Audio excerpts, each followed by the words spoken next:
est à Madame Vanina Paoli-Gagin pour le groupe Les Indépendants pour 4 minutes.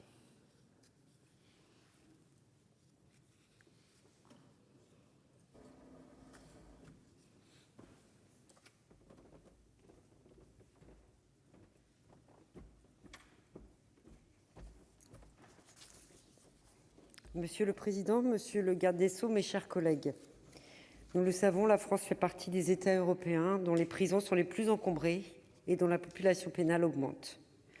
En 2019, un rapport du contrôleur général des lieux de privation de liberté établissait que la densité moyenne des maisons d'arrêt en France était de 138 personnes pour 100 places opérationnelles.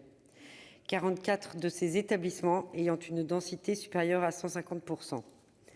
Pour certains d'entre eux, nous le savons, le taux d'occupation pouvait aller jusqu'à 200, voire 213%.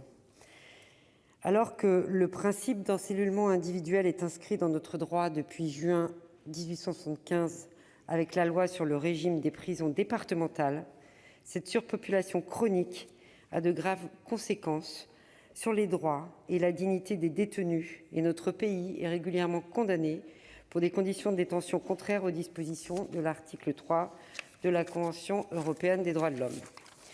Prenant acte des divers arrêts et sanctions visant notre République, la proposition de loi présentée par notre collègue François-Noël Buffet a 2 objectifs principaux.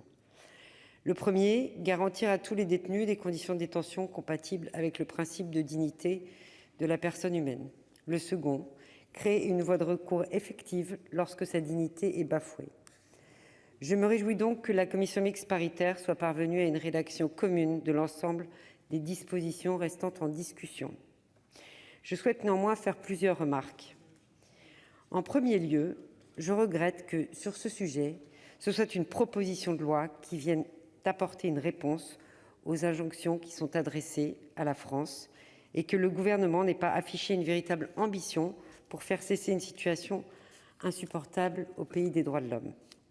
En second lieu, il est bien évident que l'adoption de cette proposition de loi ne résoudra pas, à elle seule, le problème posé par les conditions de détention dans notre pays. Elle ne nous dispensera pas de poursuivre notre programme de construction et de rénovation de places de prison. Je veux rappeler que le gouvernement s'est engagé à ouvrir 7000 places d'ici à 2022 et à lancer des opérations pour l'ouverture de 8000 places supplémentaires à horizon 2027. Mon collègue Alain Marc, dans le cadre des travaux de la commission des lois, a régulièrement relevé le manque d'ambition de ce programme, qui se contente de prolonger des projets qui ont été lancés par la précédente majorité, alors qu'ils devraient être amplifiés. J'espère que vos annonces, monsieur le garde des Sceaux, seront suivies d'effets concrets à cet égard. Aussi, je souhaite insister sur la nécessité que ni retard, ni mesures budgétaires ne viennent affecter ou freiner la réalisation de ce programme immobilier. Avant de conclure, je souhaite exprimer toute ma reconnaissance au personnel pénitentiaire, avec une pensée toute particulière pour ceux de la maison centrale de Clairvaux que vous avez pu rencontrer, monsieur le garde des Sceaux. Ils remplissent en effet une mission majeure dans des conditions de travail souvent très difficiles.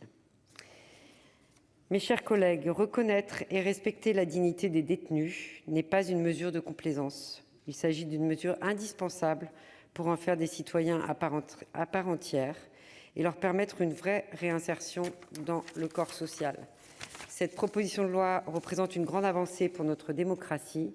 Le groupe Les Indépendants, particulièrement attentif au respect des droits fondamentaux des personnes, la votera à l'unanimité. Je vous remercie. Merci, chers collègues. La parole est maintenant à Monsieur Guy Benarroche pour le groupe Écologiste Solidarité.